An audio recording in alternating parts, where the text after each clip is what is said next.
Welcome to registration for the 2021-2022 school year.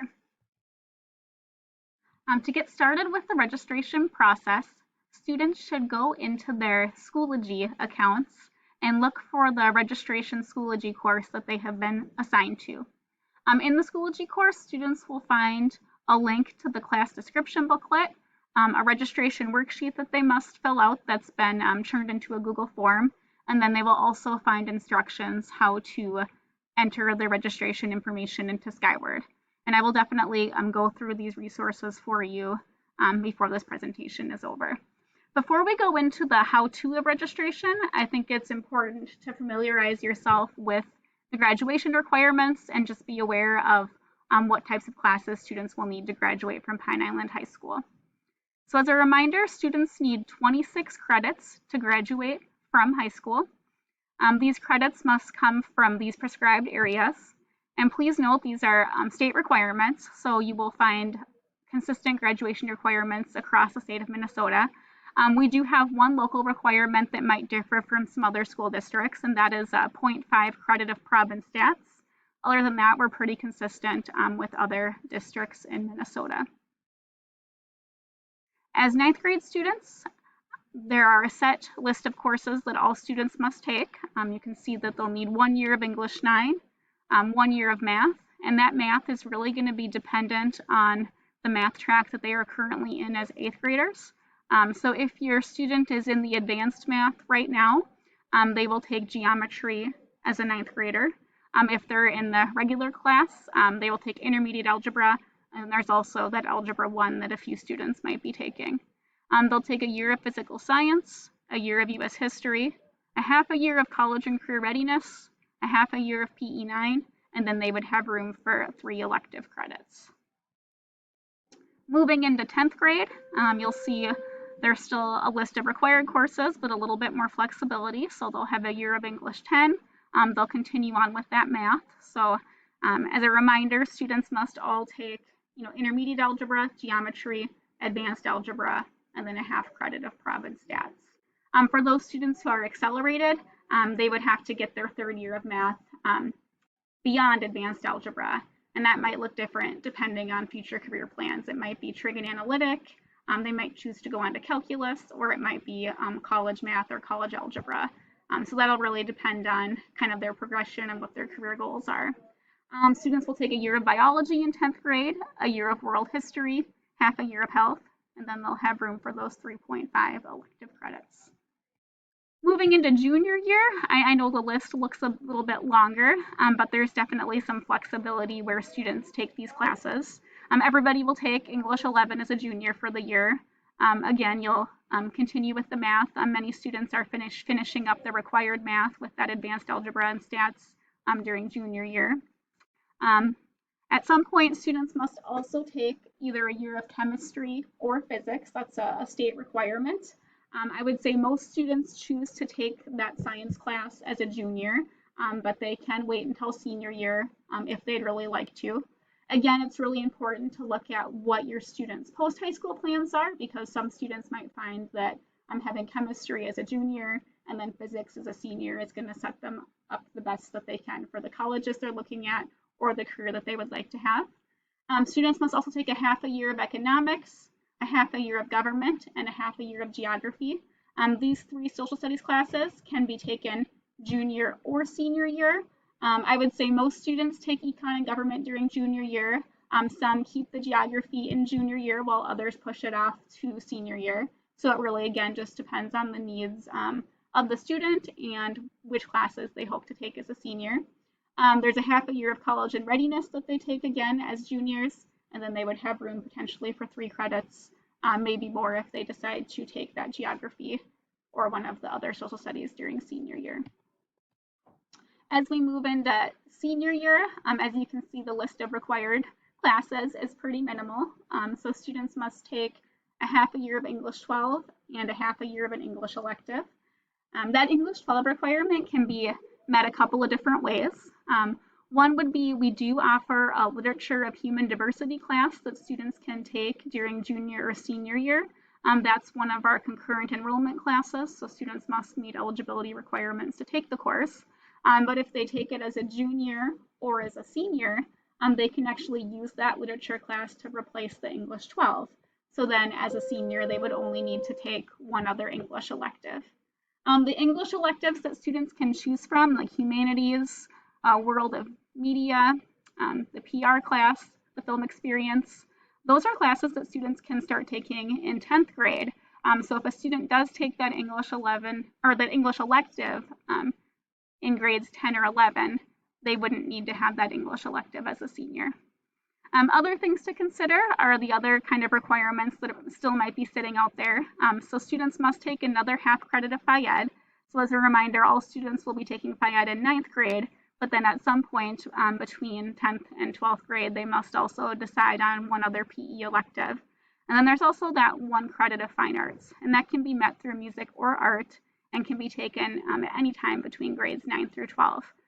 I would say it's probably good to keep that in mind as you register and not keep all of those until senior year, because sometimes that can create a conflict with other classes that students might want if they leave those requirements to senior year. When students are considering different classes, it's important to think about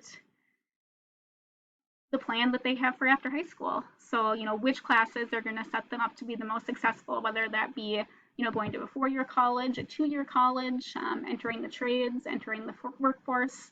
We have a lot of different opportunities for students that can hopefully prepare them for whatever their opportunity is. So one thing to be aware of are the different opportunities for college credit that we have in high school that can be beneficial for those students planning to pursue either a 2-year or 4-year school. We have a couple different tracks for that I will talk about in a few minutes. We also have a few partnership offsite classes that we added this year that can provide valuable real-world experiences for students. One of them is a CNA course that we partner with our Rochester Public Schools at the CTEC building, where students actually take a class, do some clinicals, and then are prepared to take the CNA licensure exam at the end of the class. This can be a great opportunity for any student hoping to go into nursing or any other medical type career. We also new this year have a partnership with Riverland Community College and with RCTC, where we offer a Firefighting 1 and Firefighting 2 class, which can be an awesome opportunity for students looking at pursuing a career as a firefighter or something in that area. Other things to think about are college prep requirements. So I know previously I talked about the 26 credits that we require for high school graduation. Oftentimes you might find that the requirements of a specific college might extend beyond our minimum requirements. For example, we require 3.5 years of math. Well, if you go to the University of Minnesota Twin Cities, they might require a 4th year of math, or depending on your major, they might require 4 years of science versus 3. So as students start thinking about what they want to do after high school, it's really important that they start, checking out the requirements of different colleges and universities. Also taking electives that will allow them to explore their interests and prepare them for a career in their chosen field is helpful. So if your students looking at going into the trades, trying to take a variety of classes in Mr. Baker's department. If you're looking at the medical field, maybe taking advantage of some of those Project Lead the Way science classes. So definitely being thoughtful about those choices. So when we talk about opportunities for college credit in high school, we have quite a list of concurrent enrollment classes, meaning that students will take these classes at the high school and they can earn both high school and college credit for taking them. Eligibility for these courses starts in junior year, so they're eligible for juniors and seniors. As a junior, students need to be in the top third of their class and have a 3.0 cumulative GPA. As a senior, they must continue to have that 3.0 cumulative GPA, but can be in the top half of their class. For students who don't meet the class rank requirement, we can also look at the pre-ACT score to see if they are in the percentile rank that would allow them to be eligible. So like I said, these classes are taught by our high school teachers in partnership with a partnering college where they work with a professor there so that we're able to offer both the high school and college credit. Some great opportunities for students. The animal science class I will mention that's one that students can take for college credit starting in 10th grade.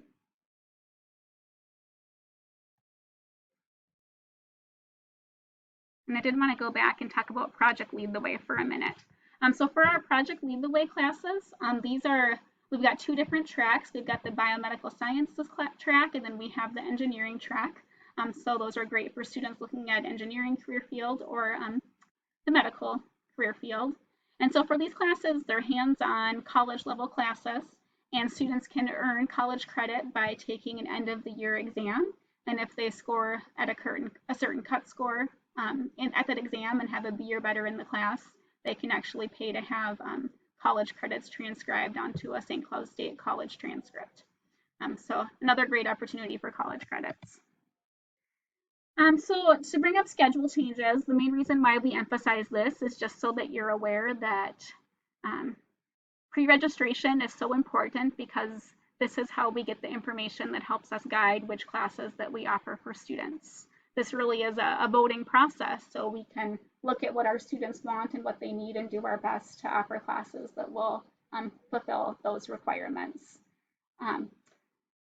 It's important that students do their research and are careful about their course selection, because that is what dictates what we offer next year. And we're not able to make those choice changes once the master schedule is built. We do our best to keep kids in the classes they've signed up for. And of course, there can always be exceptions, but just important to know that what students sign up for is most likely going to be what they end up taking in the fall. So for course registration, we're hoping to have all of the registration information completed by this Friday. If there are any concerns about getting that in by this Friday, definitely please reach out and we can work with you on an extension. And here I'll show you where you can find that information. So the registration materials this year are all online. Schoology groups or classes were created for each of the grade levels. So if your student logs into their Schoology, they can click on courses, and there they would find their registration course. So right now I have the 9th grade registration course filled up. In here you'll find a folder that has a copy of the course description booklet. So this would be a good resource to look through and just make sure you understand what the classes are about and that you're signing up for the classes that are meeting your expectations. In the course description booklet this year, we also have some video links created by the teachers that give a deeper look into what the class will be doing. And then we also have a list of courses available for each of the grade levels. This isn't a form that needs to be completed and submitted, but it is something that you can look at to kind of get a better idea of what courses are available for a specific year. So after you've familiarized yourself with those materials, you can go into the 9th grade course registration form, or the grade level specific one, and that has been turned into a Google form. So we would just ask that students go in and fill out their information. The list of required courses will be listed at the top, and then students can go in and select their elective options. So this Google form would need to be submitted by this Friday. And then after completing the Google form, we're going to need students to go into their Skyward accounts and enter those course requests into Skyward. And so students don't use their Skyward very often, so we do, in the resources folder, have a step-by-step instruction on how you would access Skyward and enter that information. And then for those of you who are more visual learners, I also have a video that walks you through the process. The Skyward registration must take place through the student account. It won't work in the parent account. So if your student does not know their login information, they can contact the office or contact me, and we can get them the information they need to log into Skyward. If your student is not present and you don't have access to their Schoology, but you'd like to look at the registration materials, they can also be found on the Pine Island webpage. So if we go to the high school, guidance and counseling, Sarah Garcia, let's try that again. Graduation requirements registration. At the bottom here, we've got the course description booklet, and then the links to the Google Forms for each of the different grade levels, and then that tutorial on how you can enter that information into Skyward.